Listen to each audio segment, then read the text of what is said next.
All right, everyone, we are looking at section 4.2 today, focusing in on experiments. So, learning targets today, you should be able to explain the concept of confounding and how it limits the ability to make cause and effect conclusions, distinguish between an observational study and an experiment, and identify the explanatory and response variables in each type of study, identify the experimental units and treatments in an experiment, describe the placebo effect and the purpose of blinding in an experiment, and then describe how to randomly assign treatments in an experiment using flips of paper technology or a table of random digits. Explain the purpose of comparison, random assignment, control, and replication in an experiment. And then describe a completely randomized design for an experiment. And describe a randomized block design and a match pair design for an experiment. And explain the purpose of the blocking in an experiment. All right. So, observational studies versus experiments. So, sample surveys are one kind of observational study, and we'll actually define observational study here in a second. But there are two types of observational studies. So, studies that examine existing data for a sample of individuals is called retrospective. So, if you wanted to just like pull data from a database right now, that would be retrospective. The data's already been out there, and you're going to just pull from it and use it. The other one, observational studies that track individuals into the future, are called prospective. So if you are actively observing other people, then that is prospective. So two different kind of characteristics here. So this is an example. Is taking a vitamin D supplement good for you? Hundreds of observational studies have looked at relationships between vitamin D concentration in a person's blood and various health outcomes. So, an observational study observes individuals and measures variables of interest, but does not attempt to influence the responses. So, the way I always think about this is if you are just standing outside, you got a clipboard, and you're just making tick marks depending on what you see. That's going to be an observational study. You're not actively doing anything. You're not telling anyone to do anything. You're not encouraging anyone to do anything. You are just simply there watching and kind of taking notes and observing, essentially. So that's how I view observational study. In it, as always, the response variable measures an outcome of a study, and the explanatory variable may help explain or predict changes in the response variable. So it should be similar to what we talked about in chapter 3. Explanatory is kind of what is changing or what can potentially help predict, and then the response is how you measure it. Um, So, unfortunately, it's very difficult to show that taking vitamin D causes a lower risk of diabetes using an observational study. This is because you haven't actually done anything. You're just looking at people and seeing, this person had more um, vitamin D than this person, and they had a lower risk of diabetes. Well, who's to say that it's actually the vitamin D, or it could be something else out there? You haven't actually done anything to really obtain a way to know if it does or not.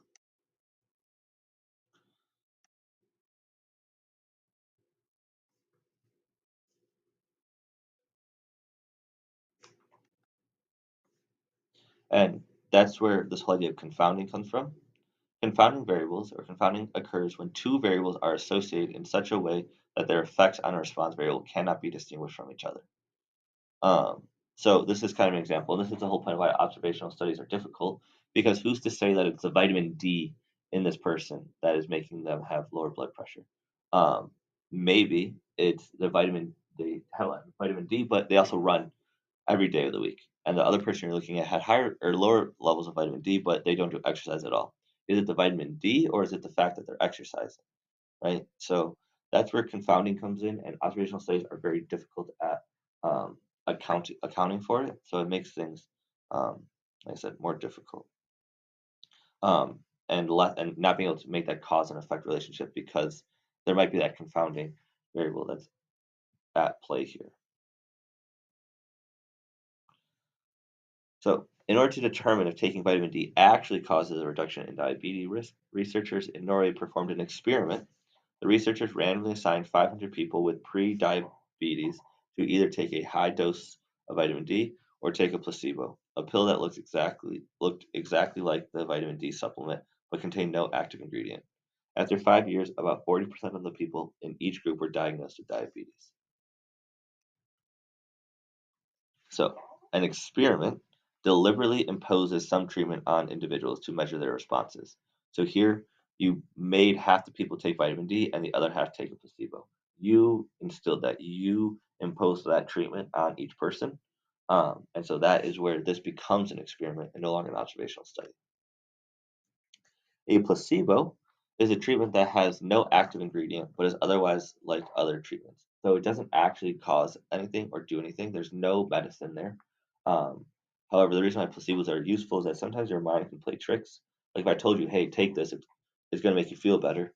Well, sometimes you will actually just start feeling better, even though there's nothing actually going on there. And so a placebo is what kind of counteracts it and doesn't allow your mind to take control because the mind doesn't know, hey, is this medicine or is this a placebo? You're just going to keep going on about your day. So, the language of experiments. An experiment is a statistical study in which we actually do something, a treatment, to people, animals, or objects, the experimental units, to observe the response. So, there's a couple definitions in here. Treatment is the thing that you're doing. So, the treatment in that last example was taking the pill or taking the placebo pill. So that was the treatment, and the experimental units are the 500 people that were part of the study. Right? And you're going to observe, right? So the explanatory variable, or the explanatory variable is that pill or not the pill, and then the response variable is diabetes or no diabetes. So a specific condition applied to the individuals in an experiment is called a treatment. If an experiment has several explanatory variables, a treatment is a combination of specific values of these variables.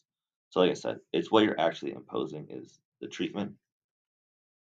The experimental unit is the object to which receives the treatment and is randomly assigned. When the experimental units are human beings, they're often called subjects, but they don't have to be people. They could be other things. And so experimental units is just a general term. If they are people, you sometimes call them subjects. So malaria causes hundreds of thousands of deaths each year, with many of the victims being children. Will regularly screening children for malaria parasites and treating those who test positive reduce the proportion of children who develop the disease? Researchers work with children in 101 schools in Kenya, randomly assigning half of the schools to receive regular screenings and the follow up treatments, and the remaining schools to receive no regular screenings. Children at all 101 schools were tested for malaria at the end of the study. Identify the treatments and experimental units. So the treatments is what being actively imposed. Those are the regular health screenings and the follow-up treatments. The experimental units are the children, the 101 schools in Kenya, because that's what actually is determining it. And then within those are going to be the people who would get it. But the experimental units are the schools because that's what's getting broken up. And another way to kind of think about the difference between the two or how to distinguish the experimental units. The experimental units are randomly assigned. So it's the children at the 101 schools were are not there. They were the 101 schools in Kenya randomly assigned half of the schools to receive and the other half. So the experimental units is always randomly assigned. So that's one way to help see if it's what the experimental units is. So the treatments are either regular screenings and follow-up treatments, and then no regular screenings. So the two things that are happening. Researchers from Rutgers University put the 5-second rule to the test. They used 4 different types of food: watermelon, bread with butter, and gummy candy. They dropped the food onto 4 different surfaces: stainless steel, ceramic tile, wood, and carpet. They then waited for 4 different lengths of time: less than 1 second, 5 seconds, 30 seconds, and 300 seconds. Finally, they used bacteria prepared 2 different ways in a typical soy broth or pepsin buffer. Once the bacteria were ready, the researchers spread them out on different surfaces and started dropping food. List the factors in the experiment and the number of levels of each factor. So, a little new definition. In an experiment, a factor is a variable that is manipulated and may cause a change in the response variable. The different levels or values of a factor are called levels. Okay, so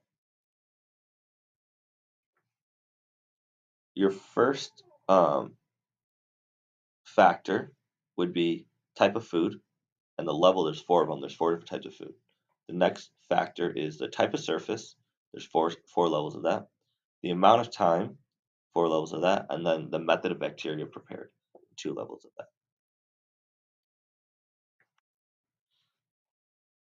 So you're measuring, right?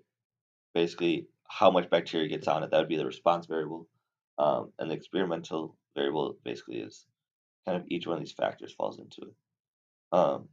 Is a different one.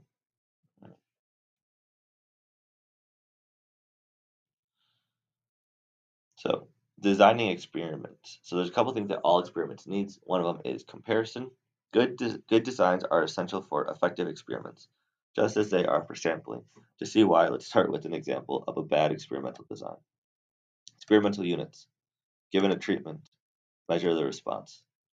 In this design, there were many other variables besides the treatment that are potentially confounding with taking caffeine.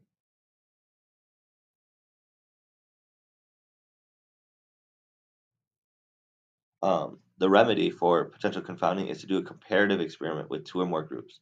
With any experiment, let's take the high blood pressure one, or the diabetes question that we had before, right? We didn't know what caused these people to have diabetes or not. Is it the vitamin D, or is there something else in their daily life, like more exercise, that is potentially confounding? And when you don't take into account, you can have bad results where confounding variables may be um, leaking in to the responses. Right? So in an experiment, a control group is used to provide a baseline for comparing the effects of other treatments. Depending on the purpose of the experiment, a control group may be given an inactive treatment, a placebo, an active treatment, or no treatment at all. So, in all other aspects, the treatment groups should be treated exactly the same, as the only difference is the treatments. This way, if there is convincing evidence of a difference in the average response, we can safely conclude it is caused by the treatments and nothing else. That's why you want everything else to stay the exact same, so you can say it really is this and nothing else. And it really is that variable you're trying to hone in on.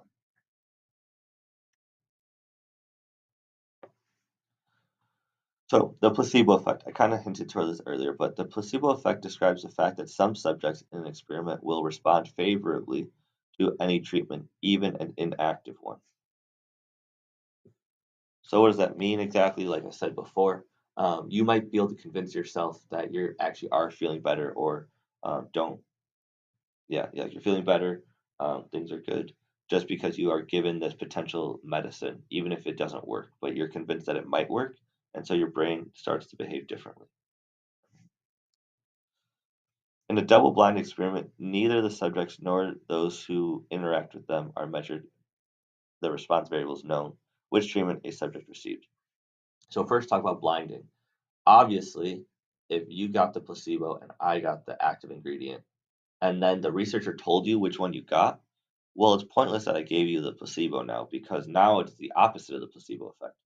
Oh, I'm not taking any medicine. I'm not taking any active ingredient, so it's going to do nothing for me. And so therefore it might have negative effects. Um, so most experiments should be blinded, right? You should not know which one. If it's some type of medical thing, or where the potential where like your brain can convince yourself or work in a way to do something like that, it makes sense for it to be blinded. Now, sometimes you want to be double blinded. And double blinded, both the person receiving the treatment and the experimenter, or the person doing the experiment, doesn't know. This can be the case where, like, sometimes, let's say like you were giving say you're given some medicine, and it was supposed to make you feel better. It was supposed to give you a lot more energy and make you um yeah, just give you a lot more energy. So it's blinded, so you don't know if you do or not. But the researcher does know, and maybe they without really realizing it, they start to behave differently towards the people who did receive the treatment. And they start asking more questions like, "Oh yeah, how you feeling today? Are you excited? Like, you look better. You look good today." And start encouraging them to make themselves maybe feel like they are um, feeling better, or just have more energy, like the example. And so in those cases, you'd want to be double blinded, where the experimenter does not know, so they can't potentially also skew the results.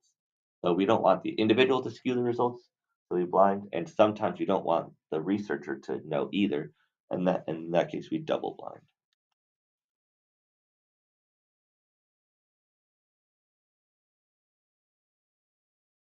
Like I said, so that's single blind. They also hint that it could be either group, so it doesn't always be the individual receiving the treatment that doesn't know, but sometimes they might know, but the experimenter might not know.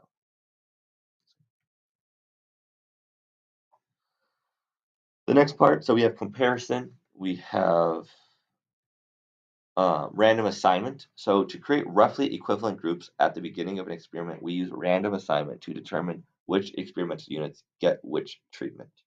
Um, so again, if we did not randomly assign them, there could be a potential confounding variable that we don't take into consideration that could be a cause for some of this. So in an experiment, random assignment means that experimental units are assigned to treatments using a chance process. Right? So a total of 20 students have agreed to participate in an experiment comparing the effects of caffeine cola and caffeine-free cola on pulse rate. Describe how you would randomly assign 10 students to each of the two treatments. So there's three ways. Um, this is very similar to how you do an SRS. Similar idea here. So if we have 20 identical slips of paper, on 10 slips of paper, you write the letter A, and on the remaining 10, you write the letter B. Shuffle the slips of paper and hand out one slip of paper to each volunteer. Students who get an A will receive the cola with caffeine, and students who get a B will receive the cola without caffeine. All right, so then put them in, everyone's got an equal chance, randomly hand them out. Next is using technology. So you can label each student with a different integer from 1 to 20, then use a random number generator, 10 different integers from 1 to 20. The students with these labels receive the cola with caffeine. The remaining 10 students receive the cola without caffeine. So here each individual is numbered, and whichever are the first 10 numbers to come up will receive part A, and therefore just like in SRS, when you do something like this, you want to make sure you highlight what you're going to do if there's repeats. So obviously here, you're not going to serve the same person repeat. So you would say if there's like skip over any repeated numbers is all you would say just to kind of account for that so that the grader and I know that you know that repeats are possible and how you're going to manage them. And lastly, table D is going to be very similar to that using technology. Label each student with a different integer from 0, 1 to 20. Remember, when you're using that random number or random table of random digits, you have to make sure every person is the same length. So if you go into double digits, everybody has to be double digits. If you go from 0 or from there's 300 people, it's 001 to 300, not just 1 to 300. So the length always has to be the same. Go to a line of the table of D and read two-digit groups moving from left to right. The first 10 different labels between 0 and 10 identifying the 10 students who receive cola with caffeine, the remaining 10 students receiving the caffeine-free cola. And then ignore groups of digits from 21 to 00. So they're cutting out those people just because you'll never use them. And also they should mention something about repeating, that you're going to skip over anyone who repeats. Okay. So in an experiment, control means keeping other variables constant for all experimental units. After randomly assigning treatments and controlling other variables, treatment groups should be about the same, except for the treatments. There is a difference in the average response must be due then a difference in the average response must be due either to the treatments themselves or to the random assignment. All right. And we're obviously hoping it is to the treatments themselves. Right? We can't say that any difference in an average response between treatment groups must be caused by the treatments, because there would likely be some differences just because the random assignment is unlikely to produce two groups that are exactly equivalent. Right? There's no two people in general that are the same. So it's impossible to be perfect when you split up these people. But the random assignment hopefully does a good enough job that it evenly splits these people up as best as possible. So in an experiment, replication, right? So this is the other part. So we had control, we had random assignment, now we have replication. Replication means using enough experimental units to distinguish a difference in the effects of the treatments from chance variation due to the random assignment. So this does not just mean that you repeat the study multiple times. That's not what replication means. It means that you've had enough people that the differences are no longer just randomly like, oh, we expect just one person out of 500 to fall into this category, right? But there's enough people that whatever the results are, it's going to be good enough to talk about for the whole group because it's um yeah, there's enough people that it's convincing. Now, if you had like 20 people all getting the same results out of a group of 30, now that's pretty convincing. So that's what replication means. So caution, in statistics, replication means using enough subjects. In other fields, the term may mean something else. So it doesn't mean that the study was repeated multiple times. That is not what replication means. All right? So putting it all together for experiments. The basic principles for designing experiments are as follows. Comparison, using a design that compares two or more treatments. The random assignment, use chance to assign experimental units to treatments. Doing so helps create roughly equivalent groups of experimental units by balancing the efforts of other variables among the treatment group. Control, keep other variables the same for all groups, especially variables that are likely to affect the response variable. Control helps avoid confounding and reduce variability in the response variable. And then replication, using enough experimental units in each group so that any difference in the effects of the treatment can be distinguished from chance differences between the groups. Right? So there are your principles of experimental design. So now we're going to go into the different types of experimental design, and they should all have this. So first thing is completely randomized designs. In a completely randomized design, the experimental units are assigned to the treatments completely by chance. So you get experimental units, you randomly assign them. So half go to, well, approximately half go to group one, the other half go to group two. Group one gets treatment one, group two gets treatment two, and then you bring them together and you compare their response. So you just take your group, split them up randomly, and then each, depending on what group you get that treatment, and then you compare. Right? Block design. A block design is a group of experimental units that are known before the experiment to be similar in some way that is expected to affect the response of the treatment. In a randomized block design, the random assignment of experimental units to treatments is carried out specifically within each block. So let's take that whole thing with vitamin D and diabetes. Maybe we think in addition to our group, maybe we took our group had anyone 21 and older. Well, maybe we think that age might be a category here also. So there might be a difference between people 21 and 40 and 40 to 60 or 40 to 80 or whatever the case is. So maybe we want age to be a deciding factor. So um, I want to get to that flowchart. But so here, using a randomized block design allows us to account for variation in the response that is due to the blocking variable. This makes it easier to determine if one treatment is really more effective than the other. Essentially, there might be some other variable out there. We want to take into account for that to see if that actually affects it or not. So when blocks are formed wisely, it is easier to find convincing evidence that one treatment is more effective than the other. So we'll use my example I was talking about, and then I'll talk about this one too. So you take your volunteers, you split them up into people over 40 and people 20 to 40. Then you randomly assign within the block. So all those 20 people, half get put to one, half get put to the other.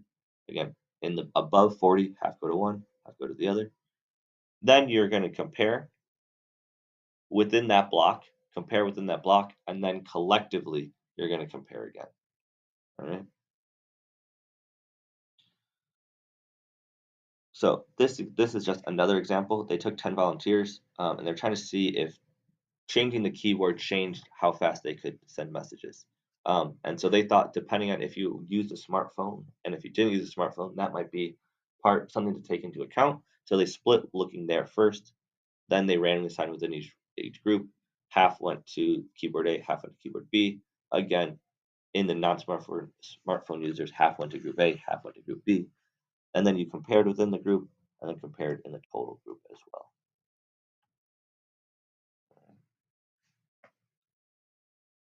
There's another form of randomized block design.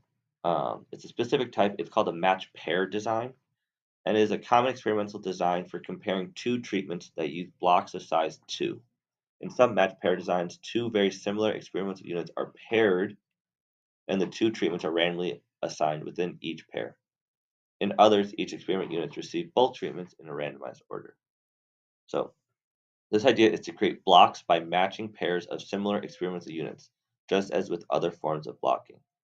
Matching helps account for variation due to the variables used to form the pairs. So we're going to go, I'm going to give an example of this. So two examples might be the way you could do this is I want to see, hey, is form A or form B harder of a specific test? Okay. So, and say they're completely different questions. All right. So one way to match pair is where you take, so you want to see, you're going to take the top two kids in class because you'd expect the top two kids to typically do just as well on every test.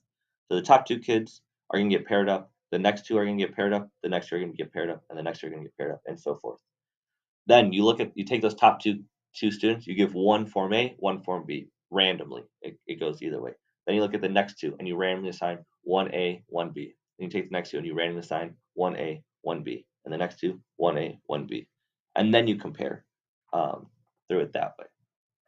Okay, that's one way to do match pair. You split them up because you think, hey, maybe how they're doing in class is a potential um, maybe that potentially is um, causing something with these responses. So we wanted to take into account for that. And so we look at the top two and split them up, and each one of them kind of goes about it.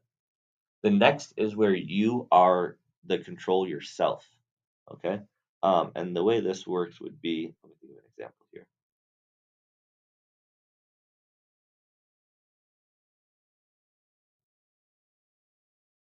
Let's say a shoe company is testing out new shoes and they want to see if this new design makes people run faster than a different design. So in this case, you are going to receive both treatments. You are going to do a 40-yard dash in the old pair, and then you're going to do a 40-yard dash in the new pair, and you're going to compare your times. And then the next person is going to do 40-yard dash in the old pair, 40-yard dash in the new pair. Where the experiment comes in and the random assignment would be is you randomly assign which one go do you do the old shoes then the new or the new shoes then the old. And this the reason why you randomly assign it is that um, maybe you're just faster on your first 4-yard dash than the second one. Maybe you get more practice at a better start off because you've already ran one before. So the random assignment reduces all of those potential confounding variables by doing the random assignment, and you act as your own control, right? It doesn't make sense to um, measure one person's speed in the old shoes and a different person's speed in the new shoes and then compare because who's to say that those two people just aren't or one's just already faster than the other.